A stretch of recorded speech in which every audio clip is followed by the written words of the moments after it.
कि जब तक भारत में भारतीयों का शासन था तब पासी शासक थे, लेकिन जैसे विधर्मी और विदेशियों का शासन आया आपको विमुक्त और खाना बदोश जाति बना करके दर दर की ठोकरें खाने के लिए मजबूर कर दिया गया।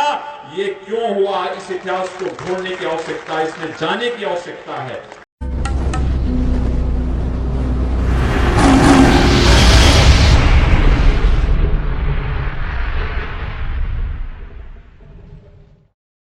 जय हिंद, जय पासी।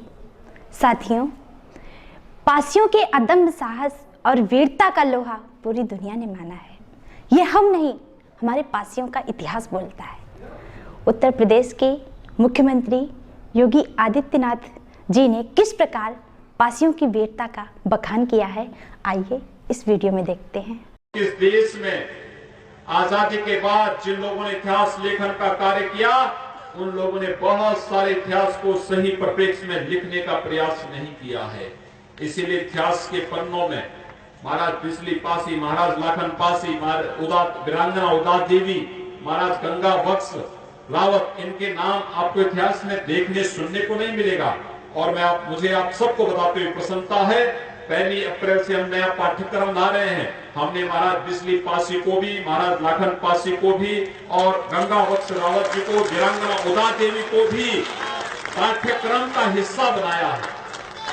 हमने उनको पाठ्यक्रम में शामिल किया है कि बच्चे पढ़े तो कि हमारा इतिहास क्या रहा है, किन परंपराओं के साथ हम आगे बढ़े हैं, कैसे एक राज परंपरा के साथ जुड़ी हुई जाति। श्री राम नरेश रावत ने इस बात को कहा कि जब तक भारत में भारतीयों का शासन था तब पासी शासक थे, लेकिन जैसे विधर्मी और विदेशियों का शासन आया आपको विमुक्त और खाना बदोश जाति बना करके दर दर की ठोकरें खाने के लिए मजबूर कर दिया गया।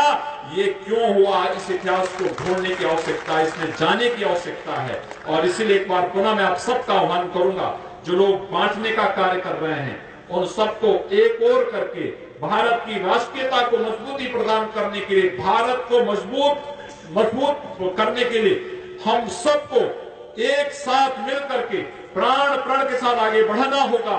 और उसी अभियान को आगे बढ़ाने के लिए आज जो आयोजन यहाँ पर श्री राम नरेश रावत जी ने किया है, मैं उन्हें हृदय से साधुवाद दूंगा, अपनी शुभकामनाएं दूंगा और विश्वास के साथ मैं उन्हें आश्वस्त करता हूं कि सरकार से इन महापुरुषों के सम्मान के लिए, इन स्मारकों के संरक्षण के लिए जिस भी प्रकार की अपेक्षा आपकी होगी, सरकार आपको भरपूर सहयोग करेगी।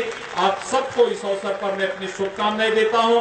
साथियों, पासियों के इतिहास को ज़्यादा समय तक दबाया नहीं जा सकता है। कुछ लोग कहते हैं कि ये चुनावी जुमले हैं, तो मैं उनसे पूछती हूँ कि हमारे देश में और भी तो पार्टियां हैं। उनके नेता हमारे समाज के शूरवीरों का, हमारे राजा महाराजाओं का बखान करने से किसने रोका है उन्हें? वो क्यों नहीं हमारे समाज के शूरवीर योद्धाओं के बारे में लोगों के सामने क्यों नहीं बोलते हैं? क्या उनका मुंह बंद है? उनको बोलने से किसने रोका है? अब देखिए, चुनाव नज़दीक आ रहे हैं।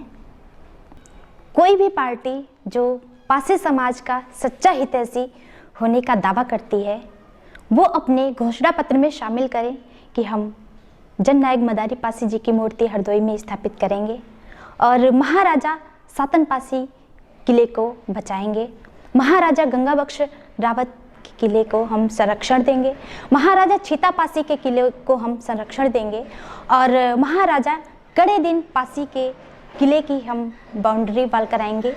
अगर वो हमारी इन सब बातों को अपने घोषणा पत्र में शामिल करते हैं तो हमारा पूरा पासी समाज उनके साथ में है। और वैसे तो मैं एक सामाजिक कार्यकर्ता हूँ, लेकिन अगर कोई पार्टी मेरी इन बातों को अगर अपने घोषणा पत्र में शामिल करती है तो मैं उनकी ये बात जन जन तक पहुँचाऊँगी।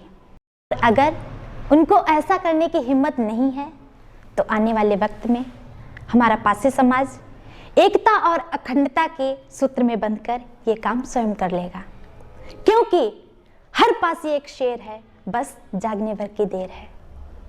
साथ दे दो अगर पासी वीरों हमें, साथ दे दो अगर पास वीरों हमें भार सर से मुसीबत कटल जाएगा।